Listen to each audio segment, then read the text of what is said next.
Vice ganda, usap-usapan matapos ang pagpirma ng kanyang kontrata sa TV5. Ito nga ba ay senyales ng kanyang paglipat ng network? Para sa kabuuang ulat, alamin natin ang buong detalye.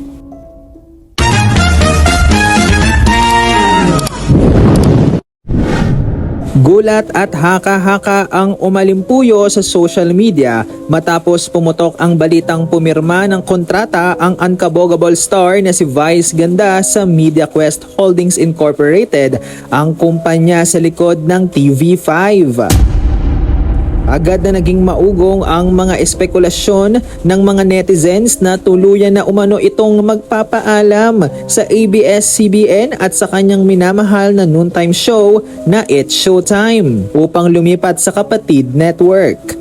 Ang biglaang paglagda ng kasunduan kasama ang mga matataas na opisyal ng MediaQuest at MVP Group ay nagdulot ng malaking palaisipan sa mga tagahanga kung ito na nga ba ang katapusan ng kanyang dekada habang pananatili bilang pambansang kapamilya icon. Subalit malayo sa mga kumakalat na chismis, hindi aalis si Vice Ganda sa It's Showtime at mananatili siyang tapat sa kapamilya. Ang naganap na pirmahan ay isang malaking creative partnership lamang upang magbalangkas at mag-produce ng mga bagong nilalaman at proyekto para sa MediaQuest platforms. Bago pa man ang kasunduang ito, formal nang ipinagtibay ni Vice ang kanyang kontrata sa ABS-CBN. Pinayagan at buong pusong sinuportahan ng pamunuan ng Kapamilya Network ang nasabing pakikipagtulungan upang mas mapalakas pa ang industriya ng telebisyon at pagbibigay ng aliw sa mga Pilipino sa iba't ibang plataporma.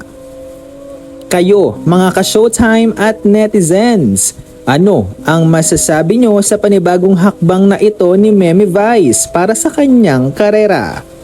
Comment down below.